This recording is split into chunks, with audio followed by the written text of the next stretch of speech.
Okay, so we finished off last week's videos by starting on the doors. I'm just going to do a little bit of a recap and then I'm going to get into everything I learned about updating these doors. So first we took all of the hardware off and then we just sanded them down and made sure we wiped away all of the dust and debris so that it wouldn't be gross when we started to paint it. So we did this for all of the doors. These are Dustin's closet doors, and then we did our main bedroom door, which it had paint on the front of it, and I noticed that the ones that had white paint on them, I should have sanded down a little bit more with like a higher grit sandpaper because the finish didn't turn out as great. Now, as you can see right here, I'm using a foam roller to go ahead and start the project, and then I realized, wow, well, I have a spray paint handheld gun that I use to do some of the walls. So then I decided to switch to that, which you'll see a little bit later. But I also ended up buying a tankless sprayer because I just really wanted an easier sprayer that took a lot less time. And let me tell you, you can definitely see the difference between all of them, so keep your eye out for that. This is my closet door, and you guys, this was so difficult to clean. You could see it was really dusty. In the next clip, I actually had to use a knife and a microfiber cloth that was just a little bit damp to go ahead and clean between all of these ridges, which was super time consuming, but just wait until you see the finished product because it was so worth it.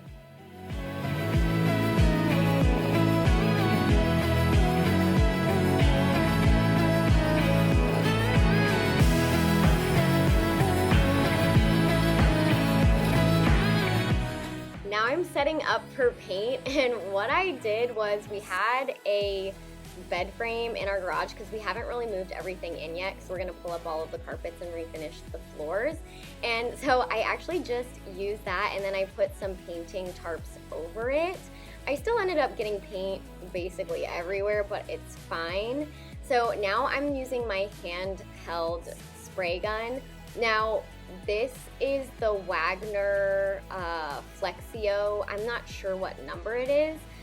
And it was about $150. We have had it for like a month or two, and I do like it, but I wish I would have done more research before I bought one, because although that this is really great, and you can see it's not taking as much time to paint the doors and it's leaving a better finish, there's definitely a better option out there, and that is the Wagner Control Pro 130. It is a tankless sprayer, so as you can see, the tank is on my actual handheld sprayer here. The tank for the other one is on the ground, and then there's like a hose that attaches to the spray handle, which makes it a million times easier to do. But anyway, I did the fronts and the backs, and I did 2 coats on each of them. Another little side note, make sure that when you flip them that the tarp underneath it doesn't have any wet paint on it, because it ended up getting wet paint on the front side of these doors, and I had to sand and redo the front because it left like these big blobs. But anyway, we're in our master bedroom. Dustin is taking off all of the old outlets. They were this really yucky beige color, and they had been painted over so many times that he had to literally cut them off of the wall. You want to make sure that you turn off all of the electricity before you do this, but this was actually a super simple upgrade, and it was very inexpensive and made such a huge difference. Just having the outlets and the face plates of them the same color as the wall really made everything look so much more modern. And Dustin said that the hardest part about doing this was actually just getting the painted face plates off of the wall. He said that's the part that took the most amount of time. You just want to make sure, again, that you turn off all of the electricity when you're going to do this. Make sure that there's no electricity running through that outlet before you touch it. We also did the same thing to all of our switches, and this again made such a huge difference. You can buy them in value packs And again, just a few dollars that really took our bedroom from the 1970s to present day in 2021. Now I am taking off all of the blades to the ceiling fan in our bedroom.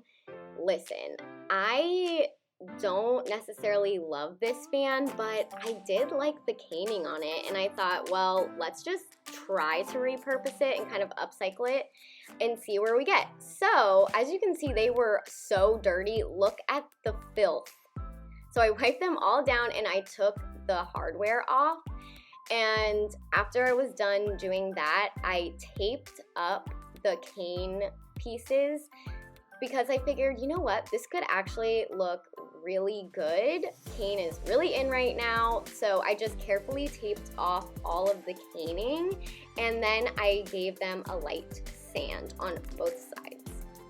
Next, I just took them outside and gave them a coat of Bear's new spray paint. And I was really excited to use this, but I actually did not love how it ended up finishing out. So I sprayed them with my paint sprayer, and that ended up working a lot better for me. Okay, back to the doors. So I gave the other doors their final coat because, you know, I had to sand the front and re-spray them. And then I got to my closet door, and I was having some issues with my spray gun. Now, there is kind of a learning curve, but once you realize that you have to prime the gun a lot before you use it, especially if you've left it sitting for like a few hours while the coats are drying, then it gets a lot easier. So it took me a little while, but once I figured it out, it was super quick. Now, this is kind of what our room looks like. I put up our bed while Dustin was at work, and as you can see, there are still no blades on the ceiling fan, but you're going to see how they're coming out later. Yes, we have our TV on some boxes, but this is what the trim and the windows are looking like, so definitely a big upgrade so far. Now, you'll see this time when I flipped over my closet door to spray the other side, I flipped over the tarp as well, just so that when I laid it back down, there would be no excess paint that would require me to spray it a third time. Since there are these ribs, I just had to make sure that I kind of went in at an angle and looked at it from both sides and made sure that everything was absolutely covered. But let me tell you, this paint sprayer is it, y'all. It's definitely worth upgrading. I think it's about $70 more than the handheld one, and it is worth every penny. Your project will go so much faster. After our closet doors dried, Dustin put the hardware back on. These were for his closet doors. We did have some trouble getting these on, so shout out to Dustin for getting through that because it was a very maddening process, but we got it done, so that's good. And then we put the hardware back on for my closet door, which is personally my absolute favorite one that we transformed. We also got some new doorknobs, and you'll see us putting those on in a second, and I'm obsessed with them. It made it look so modern. Once the fan blades were dry, I took off all of the painter's tape from the caning, and I really love how it looks. I think it looks so much more modern. And then I just screwed all of the hardware back on to each of the blades. Now, it might have looked a little more modern if I updated the hardware as well, but I wasn't sure if I could do that to like this piece on the ceiling. Anyway, I just wiped it all off because that was still super dusty, and then me and Dustin put the blades back on. I was kind of like holding it in place so it wouldn't wiggle around while he was screwing them in, and I think it made a huge difference. Finally, for our bedroom door, I was really avoiding this because I was scared to mess it up, but it had dried, and then I just measured it, and now I'm using painter's tape to kind of map out where I want to put the molding that I was going to add to the front of it. This did take a long time, a lot of math, but the good thing is all of my doors are the same size.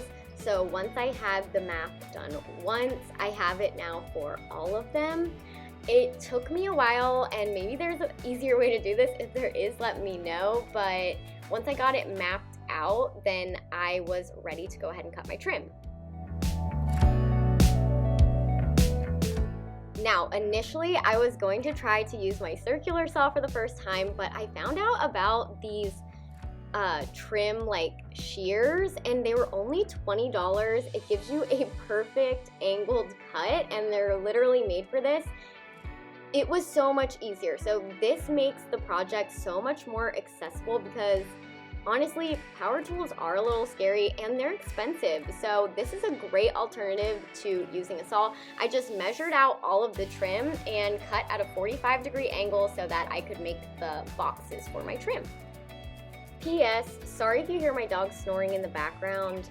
They're all sleeping in my office. Anyway, I had kind of penciled out where I had the tape before, and then I used some wood glue to glue the pieces down, and we got a brad nailer, and I used it for the first time. It was actually a lot easier than we thought, which was super exciting, and I'm gonna use this for so many projects.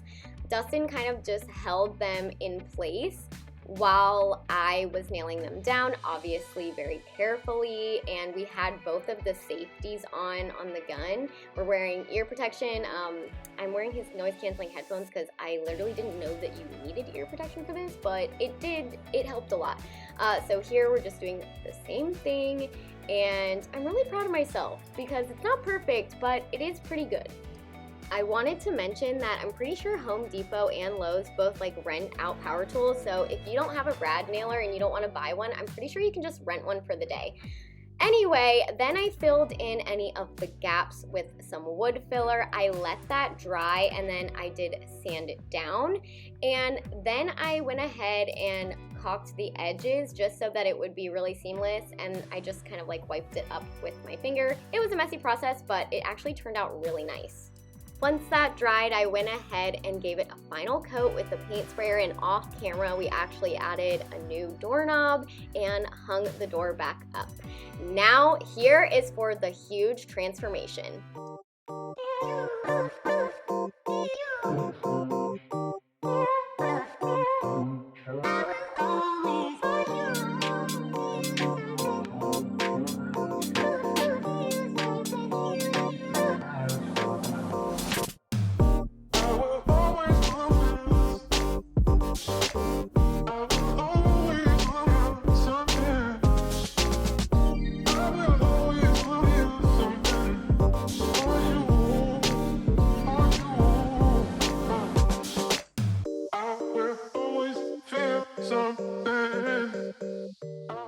What a transformation, you guys. If you guys like this video, make sure to follow me on all my other socials. They are on the screen here, and I'm going to link them in the description. And make sure to subscribe to my channel and hit the bell notification so you never miss when I upload next. I appreciate you guys, and until next time, bye!